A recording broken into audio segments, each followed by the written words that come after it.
She came in humming. That is the part that stuck. Not the smeared lipstick. Not the hair that looked like it had fought a pillow. The humming.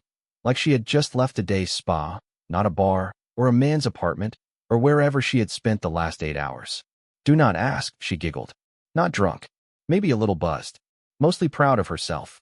There was zero shame in her eyes. Just that smug. I did not ask a thing. I watched her from behind my ledger. She never noticed what was actually in my lap. She probably figured it was another dull spreadsheet or one of the estate audits I run on schedule. She only cared about those when a thank you showed up as a new watch, or when she accidentally left her platinum card at brunch. She tossed her keys on the entry table. They landed on a framed wedding photo. A frozen smile under a jangling reminder of what she thought she could get away with. Bedroom door. Click. No good night. I closed the ledger and opened a different folder, the one I had been building in silence for 6 months. It was not about catching her at first. It was about not being the fool. About making sure my quiet did not look like weakness. The folder had it all. Hotel invoices charged to her emergency-only card. Rideshare drop-offs within a few blocks of the same condo. Always just after midnight and returning around 4. Designer lingerie, she told me, was a gift from a friend. The same friend who signed 2 receipts. Brandon, once in neat cursive, once in rushed block letters. I flipped to the last page. The morality clause from the Harrington Family Trust, the document she signed without reading. Most folks do not read trust agreements. She did not. Too many legal words. Too much assumed safety. But I read it, and I kept Clause 4C in my back pocket. Any recipient engaging in conduct which, in the eyes of the trustees, may bring disrepute upon the family shall have distributions reviewed and immediately suspended by majority vote of the trustees. On our wedding day, she made me one of those trustees. A gesture of trust, she called it. The irony still makes me smile. I picked up my phone. It was 4:02 in the morning. The number I dialed had not been used in years. The voice answered on the second ring. It is time, is it not? Edward Grant said. Bring the file. Wake her parents. I replied, and hung up. I did not go to bed. I did not rage or pace. I poured a black coffee and sat with that folder while the sun started climbing the trees. I thought about all the dinners where I pretended not to notice her texting under the table. The bathroom work calls with the door locked. The gaslighting I let slide to keep the peace. Quick note, more than 90% of people who listen to stories like this never hit subscribe. If you are one of them, maybe this is the time. It helps my team uncover the quiet, brutal payback most folks never hear about. I stayed in the den until 6:07 in the morning, when tires crunched the gravel. 6:09, the doorbell. 6:10, Robert walked in, stiff-backed, like he had not slept. Elaine followed, mascara already smeared from whatever she had been told in the car. 6:11, a gray suit stepped into the room, calm as ever. He did not need to introduce himself. I knew him. So did she. She just did not know why he was here yet. Edward nodded at the folder on the coffee table. Shall we begin? The true start was not her stumbling in at 4 in the morning. The true start was the moment I quit pretending. Upstairs, the first thing Samantha did when she woke up was groan at the sunlight pouring through the curtains like it had a grudge. She reached for her phone and found air. Left in the car? At someone else's place? She was not sure, and did not care enough to panic yet. She sat up in last night's black silk dress, one strap slipping off her shoulder, flakes of mascara dusting her cheeks. Her head pounded, not from booze, but from trying to remember which lie she used at the door. Or maybe it was the kind of guilt you feel only when it is too late to change anything. As she reached for her robe, she heard voices downstairs. More than one. One of them familiar, her mother. Another voice followed, lower, firm, clipped. Legal. She tied the sash, patted down the stairs barefoot, tightening the knot as she went, more annoyed than alarmed. She came in humming. That is what stayed with me. Not the lipstick smeared across her smile. Not the hair that looked like it lost a fight with a pillow. Not even the single heel dangling from her hand like it quit on her in the middle of the night. The humming. Like she had walked out of a spa, not a bar or some man's place or wherever she had spent the last 8 hours. Do not ask, she said with a little giggle. She was not drunk. Maybe a touch buzzed. Mostly smug. There was no shame in her eyes. Just that look people get when they think they have you measured and stored. Labeled, boxed, set on a shelf like an old bowling trophy. Forgotten, but still technically theirs. I kept quiet behind my ledger. She never checked what I was actually holding. She probably figured it was another dull spreadsheet or one of those estate audits I run like clockwork. She only cared about those when a thank you turned into a new watch, or when she forgot her platinum card at brunch. Her keys clattered onto the entry table and landed right on a framed wedding photo. A frozen smile with a jangling reminder of what she thought she could get away with. Bedroom door. Click. No good night. I shut the ledger and pulled out a different folder, the one I had been building for 6 months without a word. It did not start as a trap. It started because I refused to be the fool. I wanted my quiet to look like choice, not weakness. Everything was in there. Hotel invoices on her emergency-only card. Rideshare drops a few blocks from the same condo. Always a little after midnight and back around 4. Designer lingerie she claimed was a friend's gift, the same friend who signed 2 receipts, Brandon, once in neat cursive and once in rushed block print. The last page was the kicker, the morality clause from the Harrington Family Trust that she signed without reading. Most people never read trust papers. She did not. Too many legal terms. Too much assumed safety. I read them, and I kept Clause 4C ready. Any recipient whose conduct, in the judgment of the trustees, brings disrepute upon the family shall have distributions reviewed and may be suspended immediately by a majority vote of the trustees. On our wedding day, she named me as one of those trustees. A gesture of trust, she said. The irony still makes me shake my head. I checked the time. 4:02 in the morning. I dialed a number I had not used in years. The voice answered on the second ring. It is time, is it not? Edward Grant said. Bring the file. Wake her parents. I told him, and ended the call. I did not try to sleep. I did not pace. I poured a black coffee and sat with the folder while the sun started lifting through the trees. I thought about the dinners where I pretended not to see her texting under the table. The bathroom work calls with the door locked. The gaslighting I let slide so the house stayed quiet. Quick note, more than 90% of folks who listen to stories like this never hit subscribe. If you are one of them, this might be the time. That single click keeps my team digging up the quiet, brutal payback most people never hear about. I waited in the den until 6:07, when I heard tires on the gravel. 6:09, the doorbell.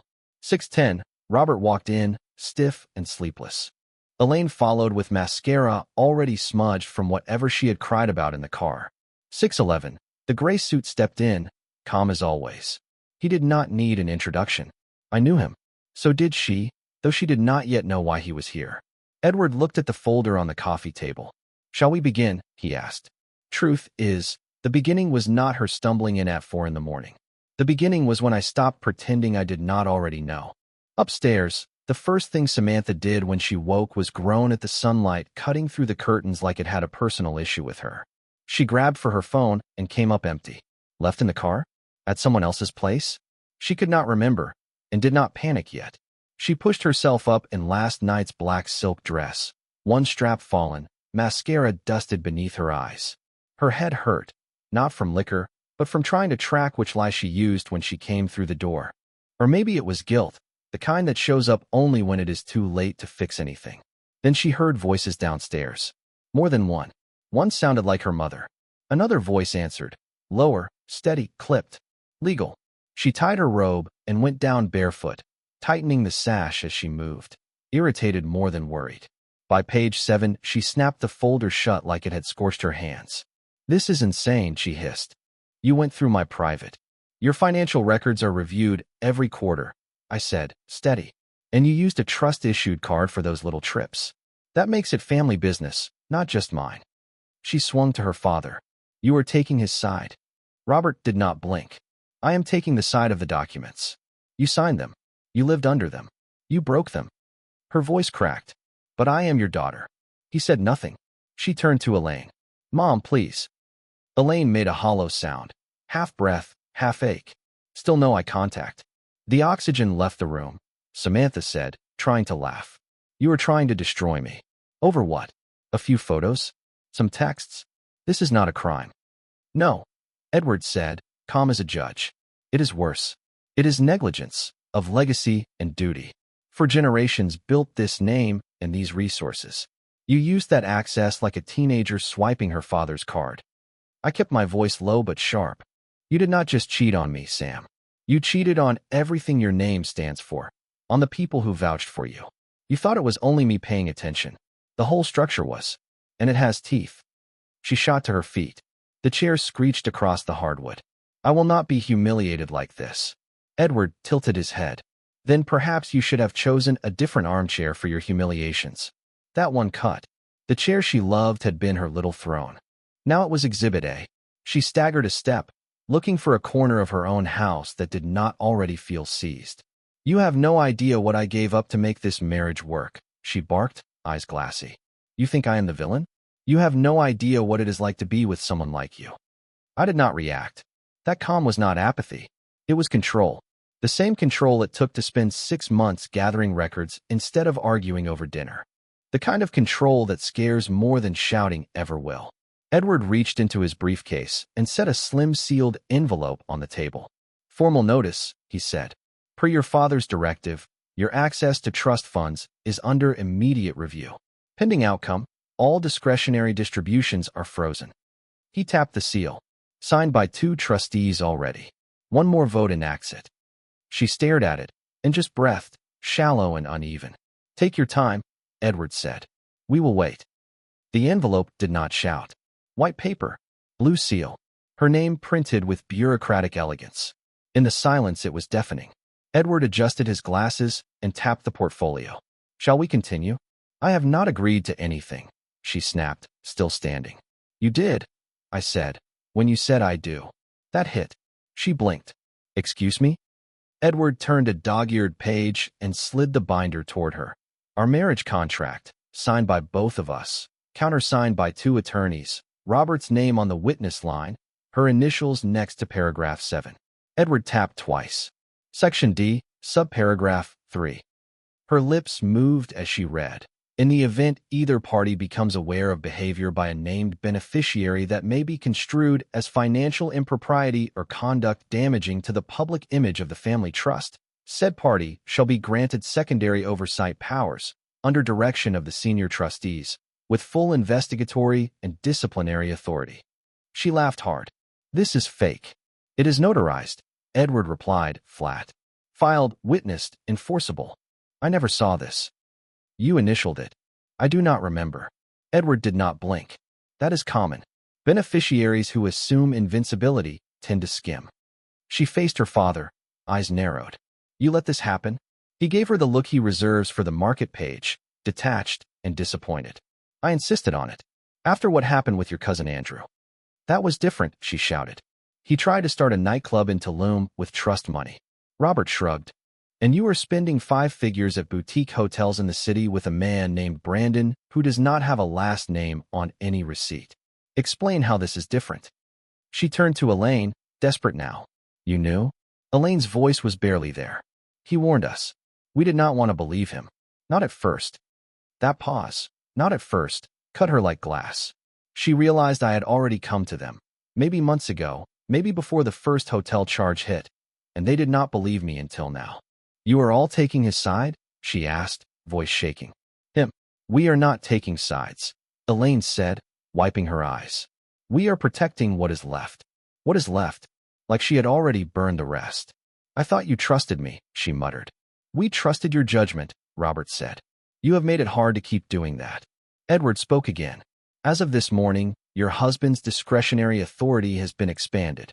He may initiate a temporary freeze on all disbursements and petition for full suspension of your beneficiary status, pending review. She stared at me, jaw slack. You are enjoying this. Edward tilted his head. I looked right at Samantha. You think I wanted this? I asked. Oh, do not start, she sneered. You collected evidence. You built this. You waited for it. I set my coffee down, leaned in, and kept my voice level. No, I waited for you to stop. You did not. She had no answer. She knew it was true. I had given her exit after exit. I asked careful questions. I let plenty slide. I gave her space. She filled it with Brandon, with lies, and with that little smirk whenever she thought I was not watching. I was watching the whole time. You do not have the guts to cut me off, she said, thinner now. Not really. Watch me, I whispered. The armchair did not feel like furniture anymore. It felt like a bench in a courtroom. And she was not the defendant. She was the exhibit. She scanned the room she had decorated, curated plants, expensive minimalist art, and I could see the truth hit her. None of it was really hers. Not the couch. Not the money. Not even the love. I had the signatures. She had a contract she never read. I never raised my voice. Instead, I slid a plastic sleeve from the side pocket of the portfolio. The notary's stamp caught the chandelier light. I laid the page flat between us. Clause 7b sat in bold at the top, double-spaced, centered. Motion for immediate suspension of disbursements due to reputation-damaging conduct. Signed at 4:30 in the morning. Initialed by Robert Harrington at 4:32. Witnessed by Elaine Harrington at 4:34. It was not just paper. It was a blade, locked and ready, finally released. Edward tapped the page once. Under Article 7 of the Trust Constitution, your husband, acting as secondary trustee, has moved to freeze all outgoing distributions to you, pending a final vote by the Oversight Committee. Her mouth hung open. I did not get to vote on anything. You are a beneficiary, not a trustee, Edward said without blinking. I am the trust, she shouted. This house, this account, this life was built around me. I was raised in this system. You were raised by it, I said quietly. You did not build it. That landed harder than I meant. She swung to Robert. Dad, he met her eyes for the first time that morning. You did this to yourself. It was one mistake, she snapped. 6 documented incidents, Edward corrected. And those are only the ones we could confirm without subpoenas. Her breath caught. She turned on Elaine. You witnessed this? You stood there and let them do this to me? Elaine folded her hands over her stomach like she was holding herself together. No defiance. Only heartbreak. This is my inheritance, Samantha said, softer now, but the edge was still there. Edward adjusted a cufflink and delivered it like a clean cut. No, it is not. It belongs to the trust. She stepped back half a pace, stunned. It felt like something you see in a movie, not in your own living room, in a silk robe, still wearing the perfume from your affair. Do not be dramatic, she tried. There is due process. You cannot just turn off my access. I live on that. Clause 7b allows a temporary freeze during a full review, Edward said. You will have an opportunity to appeal. Until then, distributions are suspended. Effective immediately. She glared at me. You planned this. I planned for the chance you would not stop, I said. She reached for her phone. It was not on the kitchen counter. Not on the hallway table. She spun, scanning every surface like the phone itself was a trapdoor she could jump through. You will not even let me fight this, she spit out, hands shaking. What am I supposed to do? You want me broke? I stood, walked to the desk by the window, and pulled out a small navy checkbook with her name on the cover. I opened to the last line and held it up. $4,700, I read. To an unnamed consultant. The memo line said, week wellness retreat. I set it on the table. That was your fight. That was you choosing anything but accountability. She looked at the checkbook like it had turned on her. How long have you been tracking me? I did not answer. That was not the real question. The real question was how long she had been underestimating me. She gave a strangled laugh. You always hated confrontation. You let me walk over you for years. I tilted my head. That was not weakness. That was patience. Silence. Edward cleared his throat. We can pause if you would like. Robert stepped forward. There is nothing to pause. Continue. Samantha opened her mouth, but no sound came. The truth had finally landed. This was not a warning shot. This was the verdict. And she was already cut off. She did not walk to the study.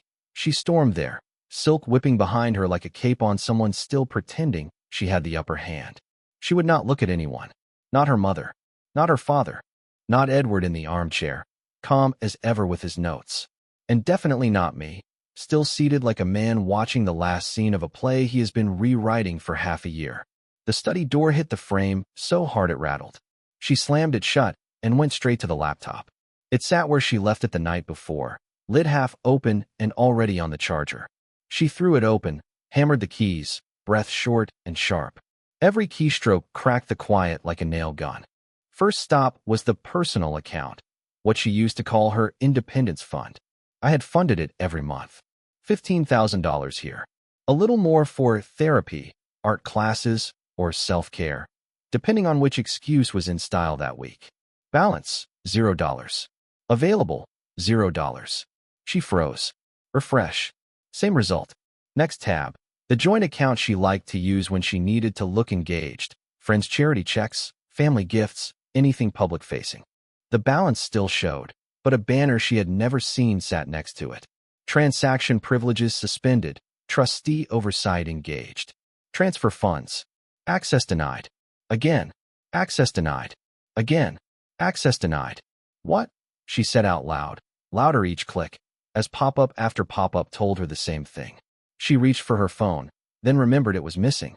So she opened the bank's website and hit chat. No reply. She tried the contact your private advisor button. A pause, and then a message. Please call for identity confirmation and sensitive account matters. She dug the landline handset from the drawer like it was a life preserver and dialed from memory. 2 rings. Connected. This is Andrew Miller with Client Services. How may I assist you? Andrew, it is me, Samantha. I am locked out of my accounts. Something is glitching. Ma'am, he said, careful and flat. I need to inform you your profile status has changed. What do you mean, changed? Effective this morning, your beneficiary status with the Harrington Family Trust is marked under review. By directive of the primary trustee, any pending or future transactions require written authorization from the oversight group. You are telling me I cannot move my own money? I am saying that until this matter is resolved, you no longer meet the criteria for unrestricted financial autonomy under your current trust classification, he said, still reading it like a script. You are reading off a card, she snapped. I am, he answered, because this call is being recorded.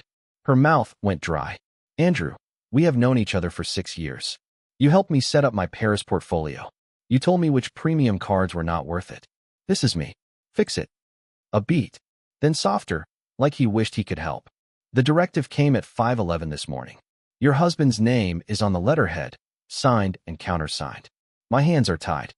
She stared at the screen. Every door she thought she had was now a wall. I will sue, she said. That is your right, he replied. But you will be paying out of pocket. Legal retainer payments are also flagged for oversight. That is when the full weight hit.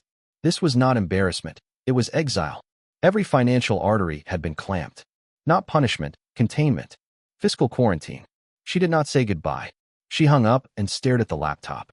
Then a raw sound ripped out of her, and she slammed the lid with both hands hard enough to shake the lamp.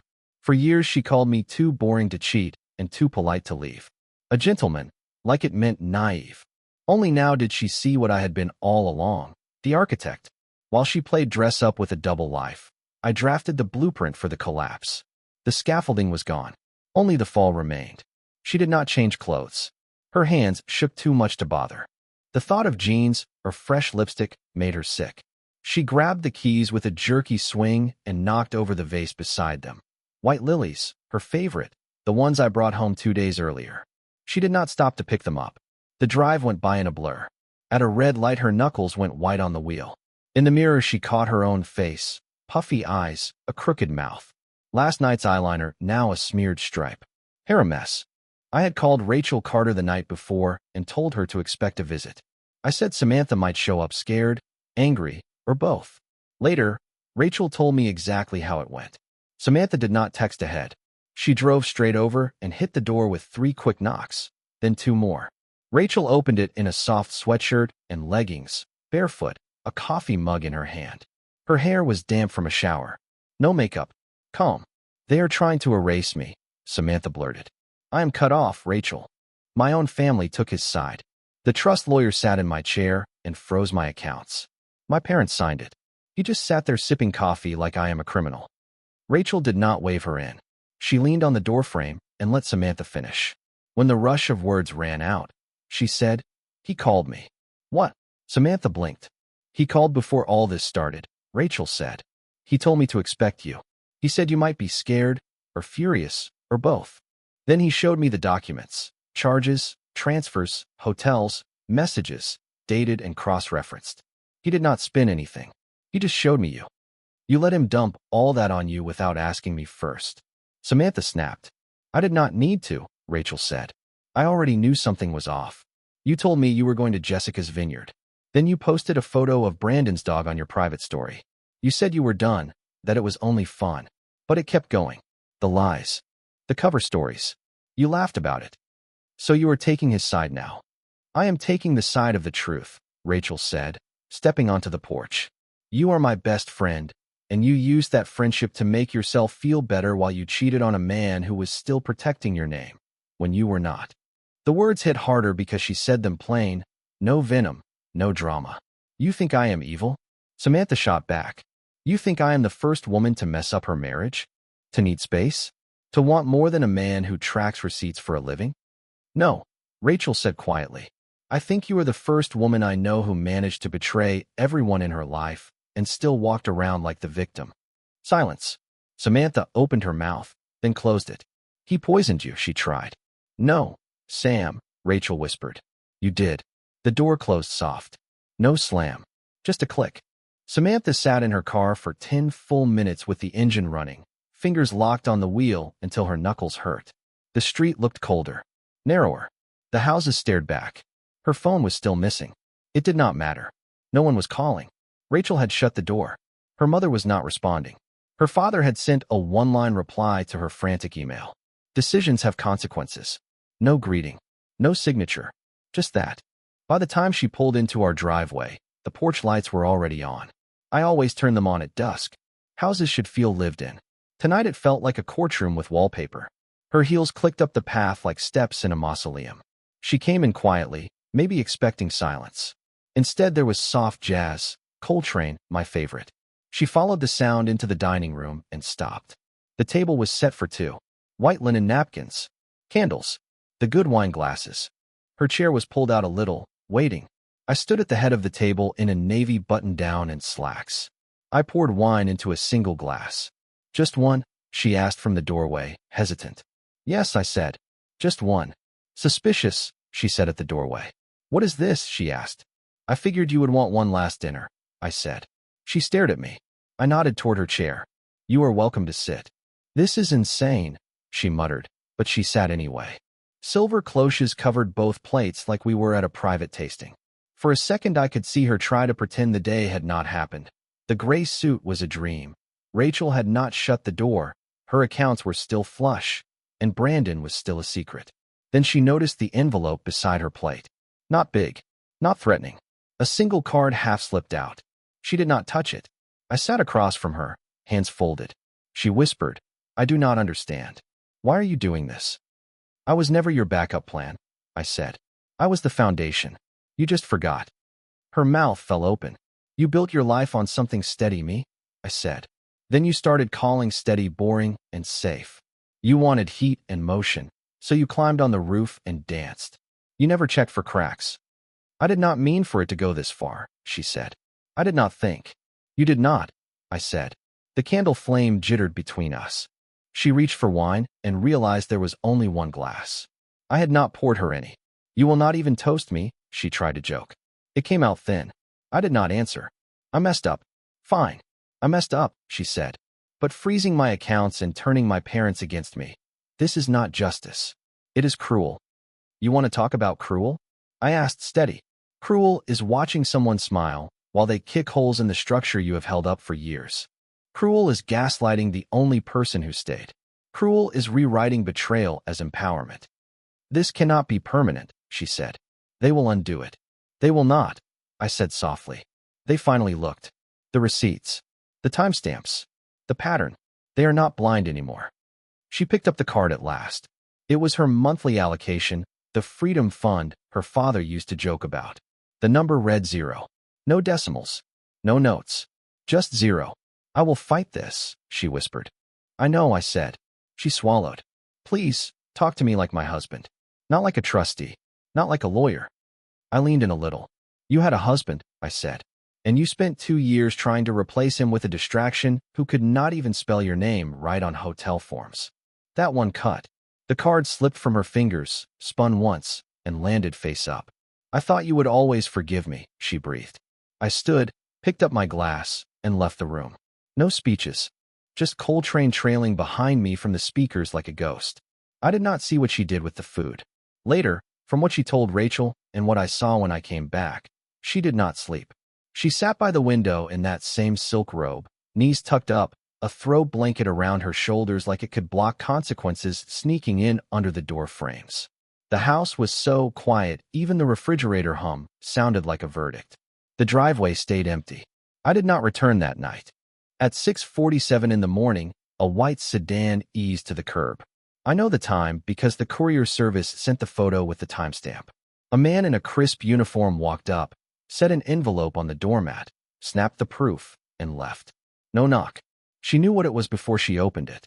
Heavy paper. Embossed seal. Legal stock that does not crumple easy, the kind made for final decisions. Inside was a single letter, neatly folded. The first line hit like ice. Effective immediately, Samantha Harrington is removed from the upcoming trust disbursement cycle, pending unanimous vote of reinstatement. She read the rest. Formal language, citations to trust bylaws. In Robert's tight, angular hand at the bottom. This is not punishment. It is preservation. Below that, in bold, Clause 8.3. Restoration of beneficiary rights requires unanimous approval from all currently active trustees. 3 lines of signatures followed. Robert Harrington, Thomas Harrington, and the final line marked pending, Tyler Collins.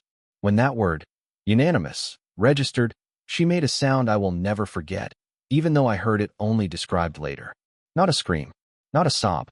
Something in between, from the place where shock and grief meet and realize there is no bargain to make. From what I learned later, the sound she made fell somewhere between a gasp and a curse. Then she dropped the letter like it burned. It skated across the hardwood and settled under the console table, legal ink staring up like a sealed fate. She could argue with her father. She might even sweet-talk her uncle in time. But me? She had spent years making me the quiet footnote in her story, belittling me, embarrassing me, treating me like background. Now the key to the life she was born into sat with the man she thought would always wait. I did not have to lift a finger. All I had to do was keep my mouth shut. The power was mine, not because I stole it, but because she handed it over with passwords, receipts, amendments, and the moral high ground. She stared at the letter. Then she snapped. A hard kick sent it sliding under the console with a dull thud. Rage came in waves, sharp, useless, directionless. She flung a throw pillow. Then another. A candle sailed and shattered. A second candle rolled under the couch like it was hiding from her too. She screamed, low, raw, wordless. The house threw the sound back at her. Nothing changed. There she stood, robe twisted, hair matted, surrounded by broken things that could not fight. A trust fund princess with no kingdom. A social butterfly with no hive. A wife who bet on her husband's apathy and lost to his silence. She reached for her phone again and forgot it was gone. She thought about calling her father, but the note on the last letter made that useless. She nearly drove to his office, then pictured herself at the desk with nothing to say, but, please let me back in.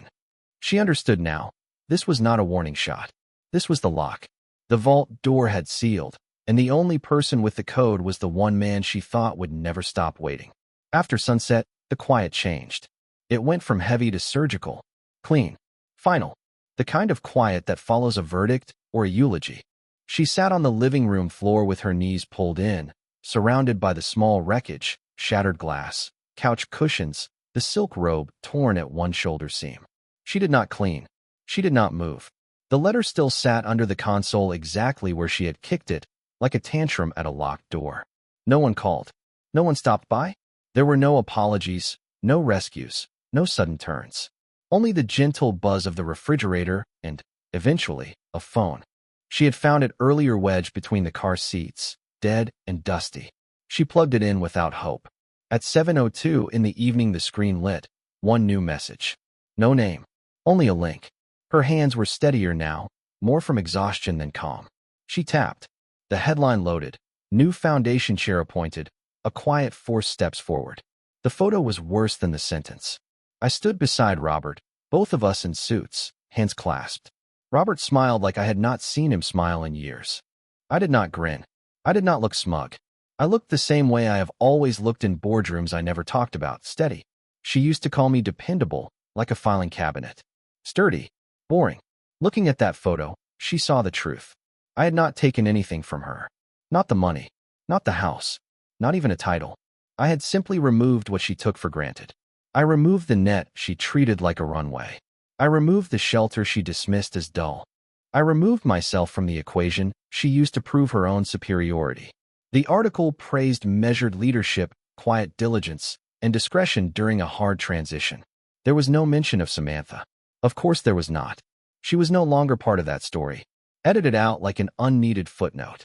She stared until the words blurred. Wood creaked softly. Across the room, in the gray armchair, her armchair, sat Elaine. Samantha did not know when her mother had come in. She was simply there, pale sweater, faint lines of dried tears. But her look was not soft anymore. It was tired. You had everything, Elaine whispered. Not cruel, just honest. Samantha opened her mouth. Nothing came. No defense. No spin. No clever turn. The phone dimmed to black. The room finally went quiet again. This time, it was not waiting. This time, it was finished.